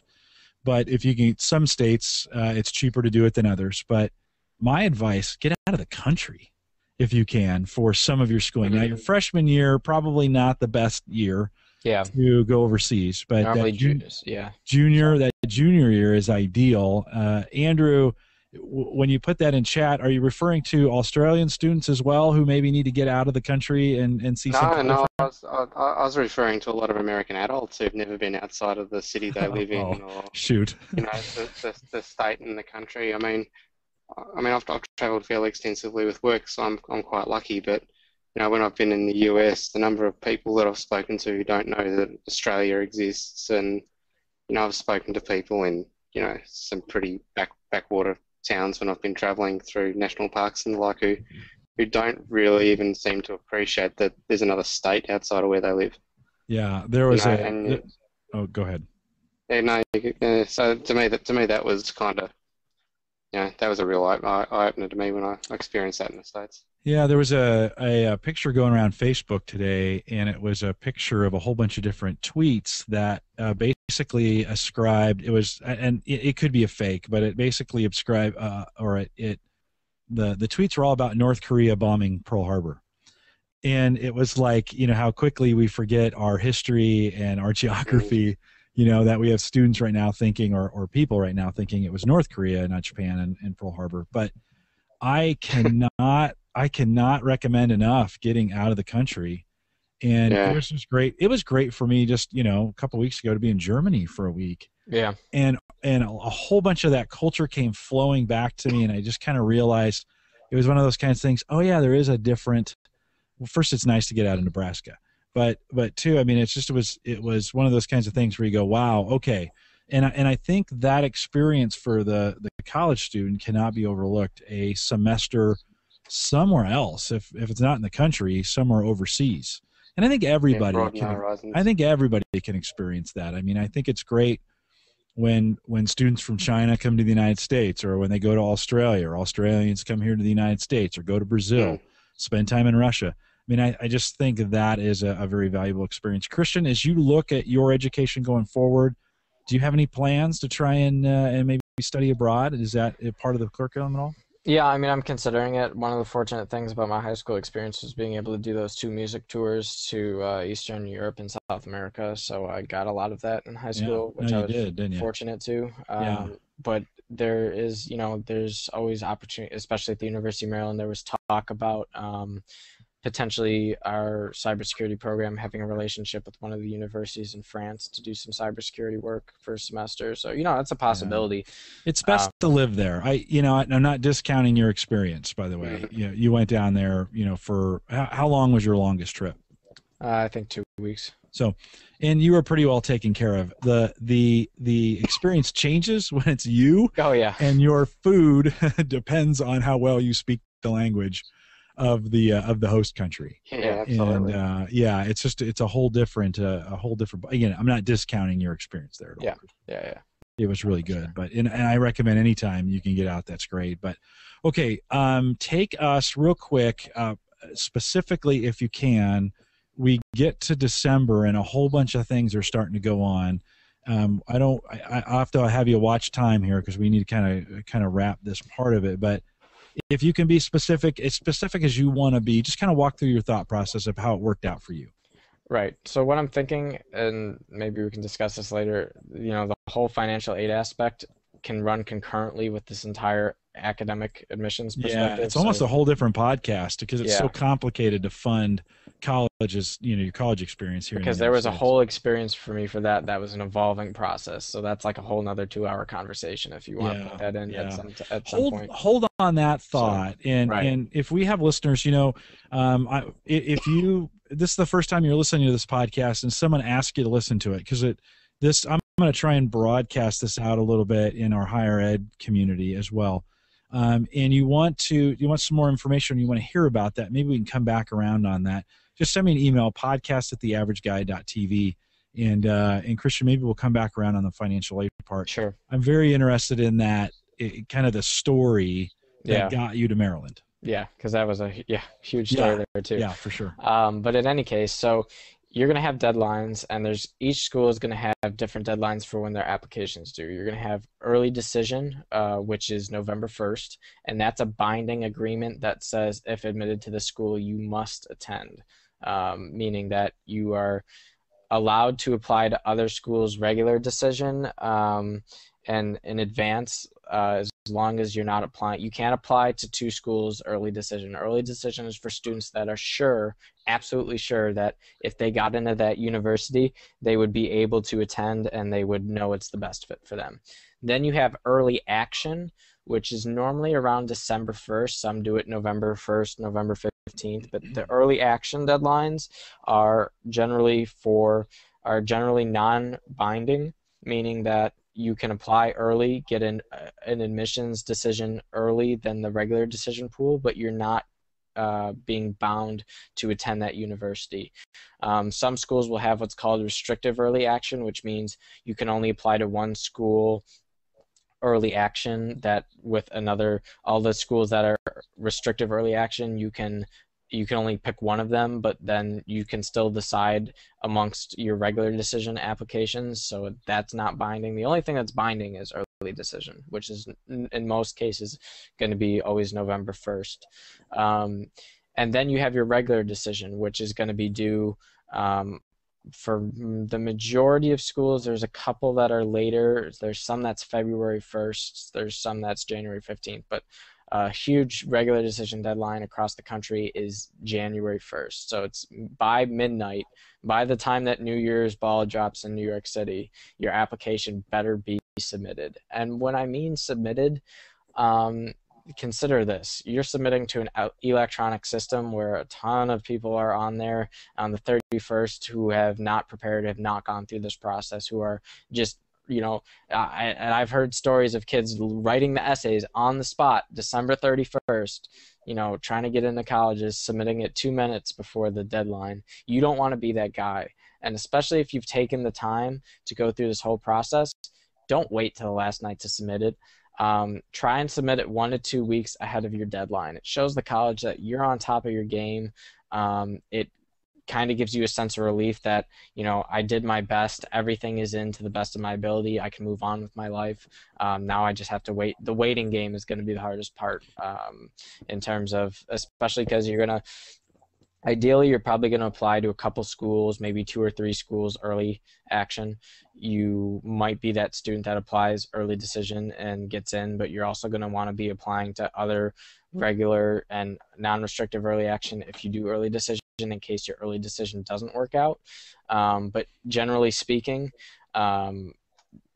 you always, no matter if the deadline is going to be the regular decision deadline, the early decision deadline, 1 to 2 weeks is a really good rule of thumb to be ahead of, especially because all of the deadlines are stamped in the common application as to when it was submitted, who it was submitted by, and then it also will show what date the college was able to receive it and download it. And when your application is fully complete. And the common application has like red, yellow, and green little triangles that tell you if you've completed all the steps. Make sure you take a couple weeks ahead of time to go through and review. Make sure all your check marks show up green. Make sure all your information is correct, because once you hit that submit button, the only way you can change the information for a college you've submitted it to is to call them up and tell them there's an error in that application. And most colleges probably wouldn't, if it was like, my name was spelled wrong, then yeah, maybe they probably aren't going to really, that's probably a really bad example. An example is if an email address needs to be updated, they probably will do that pretty routinely. But you don't want to be that guy that calls and says you were negligent and need to make a change. Christian, they probably won't remember it, but let's remind folks too, and we're getting some info in chat. Rennie had said, wow, I can't believe how complicated it is. Let's remind folks that this is, what you were competing for some pretty aggressive and some pretty exclusive programs and some schools around the country in this process. And that, my kids here, when they started getting ready to school, my number 2, when he applied at the University of Nebraska at Omaha for his computer science program, they took him in on a scholarship. He completed a regular application. There was no essay involved. He didn't have to go through, the school kind of took him in, took care of these steps. He was admitted. It was a pretty easy process. So I don't want to paint the picture. If you're listening, if you're international and you're thinking, oh my God, how did college get so complicated so fast? That wasn't the way. Well, there is a chunk of the population. It's not necessarily all that competitive for everybody in every school. But if you're going to go to the big schools, you're going to go to the very competitive programs. You do, when I was at UCLA, and for their computer science program, they get 17,000 applications for like 4,000 seats. Now, those numbers could be wrong, but that's a very competitive program to get into at UCLA. They're a top 5 school in that program. So yeah, if you're going to get into those programs, you're going to have to play by the rules of what Christian's talking about now. So if you're a college or a high school student and you have aspirations of being in the big time and going to a big time school, if this is April of your senior year and you haven't done any of this stuff, it's probably too late. Christian, let me ask you that question real quick. What if I do get to my senior year and I missed out on some of these things? Do I have to go through? Can I go through this process the year after?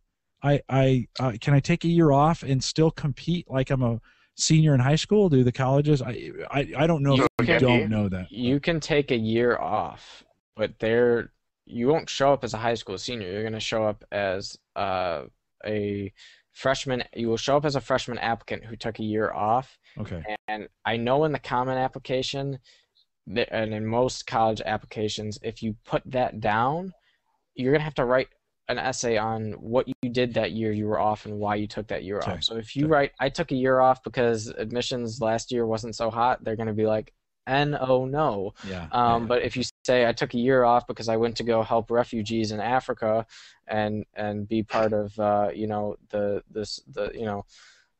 whatever, and it's something real big, then Peace Corps. You're going to be fine. Right. Yeah, Peace Corps. Yeah. Andrew, do you have a question? No. I mean, out here, that's pretty much just a gap year. You take a year out. You don't typically get questions, and when you go in as a mature age student. Yeah, and again, in a lot of programs here in the United States, that would be okay because if you're not going into a super competitive program, that just works. But it gets a little bit different when we get into the more competitive programs. So yeah, and I mean the gap year, like there are many students in the U.S. that do take that gap year, but I would say in at least over 80% of cases, you don't want to take that gap year. It's not going to help you in the long run. It's just going to set you back.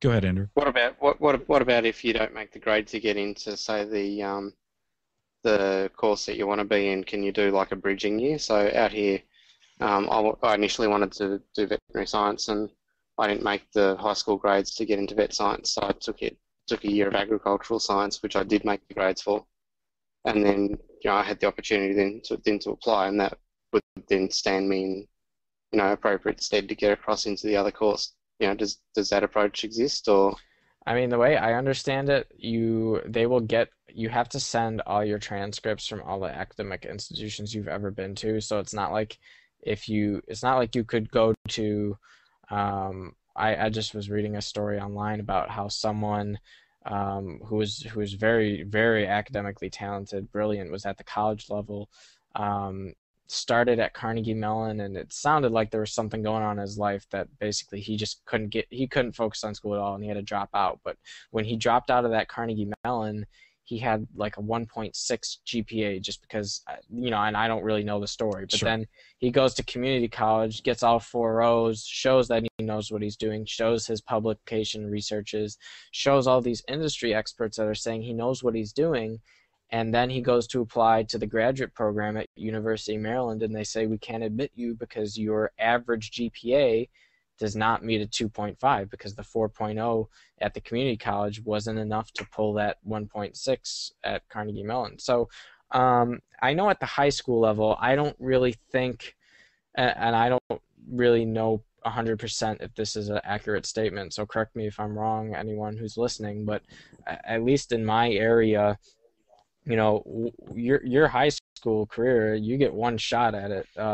If you fail a course and you need to take summer school to at least get your GED or to graduate from your school, it'll let you graduate from your school, but it's not like if you all of a sudden start 4.0ing your summer school courses to unfail yourself that it's going to rectify the damage that was done.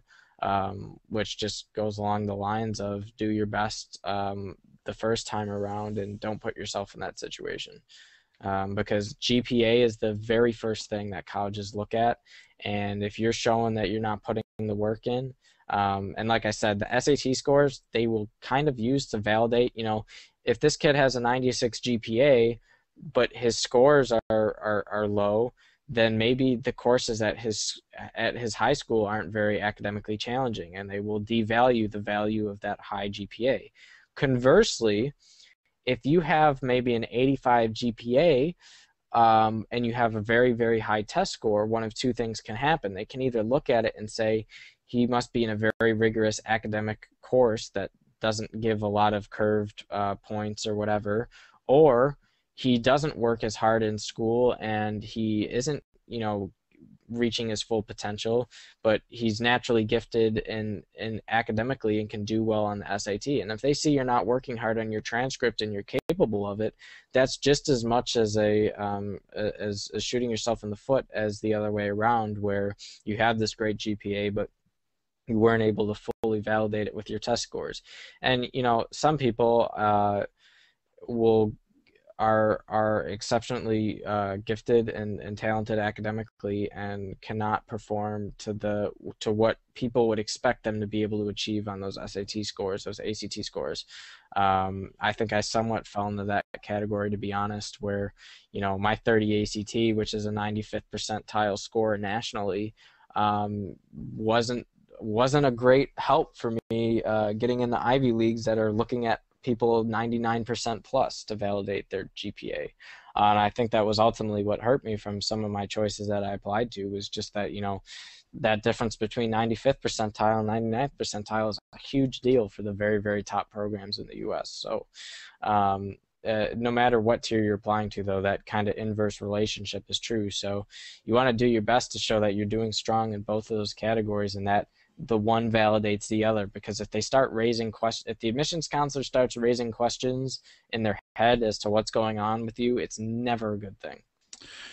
Christian, let me wrap this up here, because I really do. I don't want this to go too long, because I really think there's some good content here. We can kind of come back around maybe and talk about this some more. We talked about maybe doing a second version of this, so we talked about financial aid.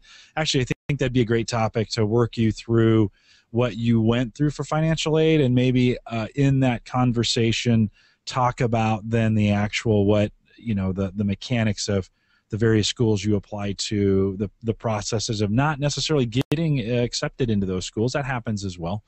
And then the final decision to go to Maryland. So maybe you and I can sit down on the weekend and push through some of that material, and then get that out in a second podcast. I do want to say, as I hear you say this, and I'm on the other end, right? I'm hiring the graduates that are coming out of these programs, that every situation is different, and the advice I would have for people is there's no one way to do this perfectly.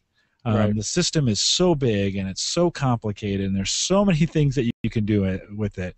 And let me say, it's never too late to turn it around. You had talked about, it isn't too late. Now, that doesn't mean you can turn it around and go to Harvard, or you're going to turn it around and you're going to end up at a Princeton, so to speak, or a Stanford, or a UCLA, or a Berkeley. But you can turn it around and get a great education. I hire really good developers from all kinds of different schools, and going to a tier one Ivy League does not guarantee you're going to be the best software developer in this case. It doesn't. Yeah. Especially in the computer science industry, they're looking for people that are not only technically excellent, but can communicate their ideas, work well in the team, and are collaborative.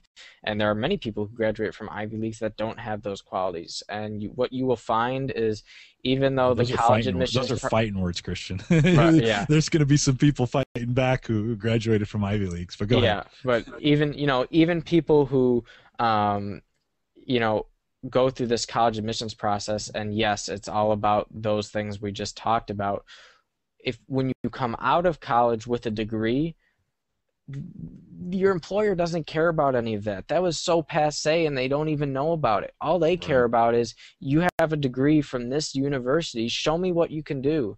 And if you show that you're a well-rounded person, you work well with others, and that you have technical skills, you might not even need all the technical skills required for that job, because the corporation knows this person can be trained to get them to that, that little step higher that we want them to be at, but they have the personality, they have the work ethic, and the things that we're looking for that, makes them a qualified Gallup employee or whatever. And, it's one of the things I went through when applying at Gallup was that it's one of the unique employer processes where they do this 3-step thing, and they just test you on your personality for 2 sessions before they even get to what you know technically. So, and I see the same thing at NASA too.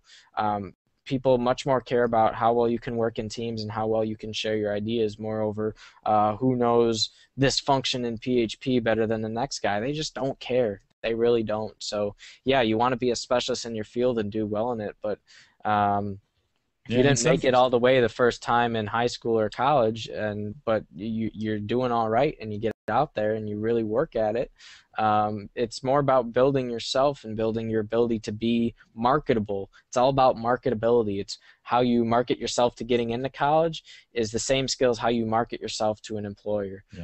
So it's learning about how to be marketable more than I have all the qualifications that they're looking for. And sometimes it's being in the right place at the right time. The company that you want to work for, it may not be hiring for your particular skill set, and you can have all the qualifications in the world, but if they're not hiring at the moment, it's not happening. So, you can force some of those things to happen. You can make your own opportunities. It's a little bit of luck sometimes, being in the right place at the right time. I've hired a couple folks that just happen to be, they happen to show up and submit an application and be in the right place at the right time, and they were probably not as qualified as we wanted them to be. We took a chance on them because they had high talent, and that high talent has worked out great, and we've taught them what they need to know. We've had others who've come who've had great talent and been able to just hit the ground running and develop from day one, and that works too. So I guess I tell people, don't despair if you're listening to this. If you're a high school junior or senior or guidance counselor or whatever, you might be a parent. I'm hoping some parents get an opportunity to listen to what Christian had to say. And if you're in that boat, don't despair. Everybody's situation is different, and you just got to kind of dig in a little bit and get it figured out for yourself. What I'm going to do at this point, and actually, Christian, when I remix this podcast, I'm actually going to take the announcements that I made up front and put them in the back, and we're going to get your information right up to the front. So if you're listening to the recorded version of this, get ready. You're going to hear a few announcements, so hang tight. Don't shut off the podcast yet. We got some exciting things coming up. We're gonna get you to those here in just a second, and then Christian and I, over the next couple of weeks, are going to try and figure out another time to get together, sit down, and talk about financial aid, and then kind of finish off his story. Man, Christian, there was about 8 things in here that just like lessons learned that you nailed on this, and it was like I'm writing this stuff down like crazy, thinking, man, I could teach a class just on the things that you taught. That's on the things you talked about. So I appreciate you walking through that. This is not your typical home tech podcast. If you're listening to this podcast the first time and someone said, hey, you got to listen to this because they talked about the education process and getting in, we normally get together Thursday nights, 8 p.m. Central, theaverageguy.tv/live, bunch of tech guys, and we talk about all the gadgets and stuff that are in your home, your computer, the gadgets. Might want to include that at the front of the podcast too, so people don't think they showed up on the education guy or something. No, all good. I think I mentioned that up front of what we were trying to do tonight. But if you've gotten to the end of this podcast, you're like, wow, what the heck's going on? We're in a unique situation. Christian and Andrew both have been podcasting with me for a long time. I did not want to miss out on this real world opportunity. You're going to go into a computer science degree, and specialize in cybersecurity. That will be up at the very front of the podcast. And so I thought it was great just to kind of work through this. And so my regular home tech listeners, I hope you benefited from this. I hope that you'll pass this on to maybe friends of yours and speaking of that, Andrew's going to need some college education here in the next 18 years as those little ones behind him there are growing up. But hopefully you'll pass this podcast on to your friends, your relatives, your neighbors who maybe have some kids getting ready to go to school, and that'll be a help for them as well. So, Christian, thanks for going through that process with us. And let me put a wrap on this. And then if you're listening live, hang tight. We'll talk a little bit more tech kind of after the show here. I've got Andrew on here. He's got a few things that we can still talk about. We won't include that in the recording. That's only for our live folks. So you have to be out here live, 8 p.m. Central. Here, 8 p.m. Central Time in the United States at theaverageguy.tv/live. Let me also remind you, if you are listening to this for the first time and you're wondering, hey, what's a great way to listen to podcasts? I've never listened to one before. How do I get them automatically to my phone or my iPod, whatever? Well, you can easily listen each week with an application called Stitcher. It's available for both Android and iPhone platforms. It's a great way to listen to your podcast both at home and on the road. It is audio only, so you don't have to mess with the video. You can listen to it in the car when you're driving into work, like many people do. Either plug that in or Bluetooth connected or what have you. Of course, this show and all the past shows are on Stitcher. Stitcher.com, search Home Tech on Stitcher, and that is this show. You can go back if you like the tech stuff. We got plenty of tech talk in months past, and we'll have that ready for you. You can also view the video. So if you're only listening to the audio only, this wasn't a great video show, but if you're listening, typically we'll have screenshots and stuff going up on the video. You can head out to YouTube, our YouTube channel, youtube.com/theaverageguy.tv, or you can catch the show live each week. I already mentioned that. Don't forget we have groups both on Facebook, so you can join our Facebook group, facebook.com/group/theaverageguy.tv, and on Google+, just search The Average Guy Podcast. And don't forget, if you're a regular out here on the show and you want to support the show a little bit, go to amazon.com/theaverageguy. No, I'm sorry. Go to theaverageguy.tv/Amazon. Wow, I almost took over an Amazon URL there. Theaverageguy.tv/Amazon. When purchasing from there, we make a little bit and then we recycle that back into giveaways that we do on the show. So I hope you've enjoyed. I hope for some of you this is the first time you listen to the show, and I hope you enjoyed it. We're going to sign off for the night. There's some announcements coming, so hang tight. Get through those, and thanks for listening. We'll catch you back here next week. Thank you guys. Good night.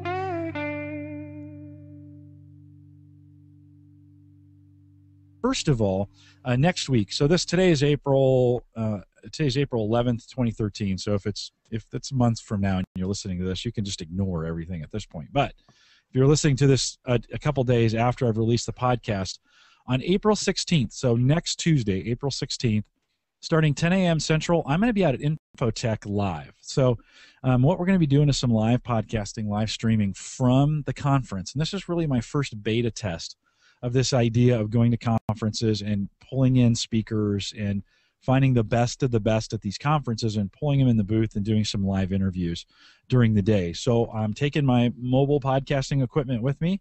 We'll have a booth there. We'll have cameras set up. It will be live at the conference. You'll hear conference noise, people talking in the background, all that kind of stuff. We got some 25 interviews lined up between 10 a.m. Central and 2 or 3 p.m. Central the next day. So we have a whole bunch of interviews lined up during the day. If you can jump in there, that would be great. Yeah, it's kind of like Chris says, CES 2013 version 2. Yeah, not as big as CES. This will have 500 or 600. It's here in Omaha. It's your local. And we actually have Robin Daniels. He's the Chief Marketing Officer of Box or Box.com. He's going to be on an interview. Good guy, big Silicon Valley guy. You can look him up, Robin Daniels. Look him up, and he's kind of in the know and everything that's going on in Silicon Valley. So you might want to tune in. Starts at 10 a.m. Central. You can get it right here at theaverageguy.tv. All right, another big announcement. Doesn't get any bigger than this. Callie Lewis is coming to town. So if you live in the Omaha area, Omaha, Lincoln, anywhere that's within an hour drive or two, you might want to join us. You might want to try and get to Omaha, and you're going to want to do that on Tuesday, April 30th. So she's coming to the Upstream Brewery in West Omaha, 6 to 8 p.m. Central. Mario just confirmed that tonight and said we can start talking about it. So, of course, Mario is going to be there as well. I mentioned on the home server show last night that my son John is working for Drobo through a company called EMS, and he's doing some tech support calls. So it's going to be a great opportunity. If you're anywhere near, we're going to put a little mini meetup together, and Drobo's invited Drobo customers, and anyone in the area who listens to this show can come out and get a chance to meet Callie Lewis. I'm going to work real hard on getting some voiceover work from her while I'm there. That she'll do a show opening for me. I'll have some text for her and get her to read that. And we can get Callie to open the show for us. So some good stuff. Again, April 30th, 2013. So if that date has passed and you're listening to this podcast, it's over. But Upstream Brewery, West Omaha, 6 to 8 p.m. Central. Callie Lewis will be in town. So big, exciting stuff coming up. Make sure you get that on your calendar. And then a date we got settled in last night on the Home Server Show. We are scheduling a Home Server Show meetup for September 21st in Indianapolis again. And Dave will be setting that up, and I'll be driving out. September 21st is the date we have picked. More details to come. Watch homeservershow.com and theaverageguy.tv. Dave and I will do that together. We've got a little bit of advanced notice. This is probably the farthest out we've scheduled one of these. We'll be hitting up a lot of tech companies to provide equipment for us out there. We had 30, 35 guys maybe, something like that. The last time we did this, you might want to join us for that as well. Okay, and then you might be, if you're on live stream, you might be seeing some improved video. So this week, actually with the help, and I talked about this a little bit on Facebook, but with the help of Mouse Without Borders, I actually moved, what I was doing with the podcast before is I actually had the broadcast server. That's the server that sends the live stream signal out to you guys, the signal that you're seeing right now. That all goes out via a separate broadcast server that we have. And I was remoting into that using Team Server. Many of you guys use that for remote control, remote access to your PCs. So I had 3 monitors at my desk, and I had that set up, and I would remote into the broadcast server, and what was happening is on Team Server, it was sending all that video back across the network and maybe even across the internet. I haven't figured that out yet, but my network traffic was just ballooning. And so I put some monitors on, and we were doing some troubleshooting this weekend, and I was working a little bit. I think I was working with Mike on it, and maybe even Dave McCabe, and I realized, and we're moving the HP 310. That was a touchscreen Windows 8. That box is going to go upstairs into the kitchen. Sarah's going to take it over. And so I needed to do a different setup, and so somebody said, Jim, just go Mouse Without Borders. Just do that. So I've got now 4 monitors set up, and actually the broadcast server has its own dedicated monitor, and I'm using keyboard and mouse with Mouse Without Borders to make that work. And my network traffic went down to nothing as I'm broadcasting. So what that did is it just made it super efficient in my network to be able to broadcast. So I'm not ballooning out my pipes in doing that. And then this is an old trick Mike and I worked on way back when, and it was that we match the resolution of what I'm capturing on the screen to what's actually going out and being played in the player out there. So the resolutions match. So that kind of helped too. So in the past, I've told you to go down to the YouTube player if you want better resolution. You might actually get better resolution. I won't say it's better, but you might get as good resolution now in the live stream player. Hopefully that's, hopefully you're seeing that right now. So give me some feedback on this. If you're watching it live, you can send me, you can put something in chat. If you're watching it, well, at this point, you'd probably be watching it on YouTube and you won't know what it looked like on live stream, but improved video. So hopefully that's working out better for you as well. And then you might want to think about joining our Facebook group, facebook.com/group/theaverageguy. This week, Sarah actually dropped a question about keyboard and mouse that she's going to pair with this HP 310. I want to thank all the guys for helping spend my money, by the way. And they actually, some great recommendations went in there, and we'll maybe talk about that towards the end of the show of what we're looking at. So appreciate you guys out there. Good group, and if you listen to the podcast, you really should be in that group. It's a great group to hang out with, and so that is going good as well. Thanks for doing that as well. All right. Well, thanks for getting through all those announcements. I just wanted to get those things in up front.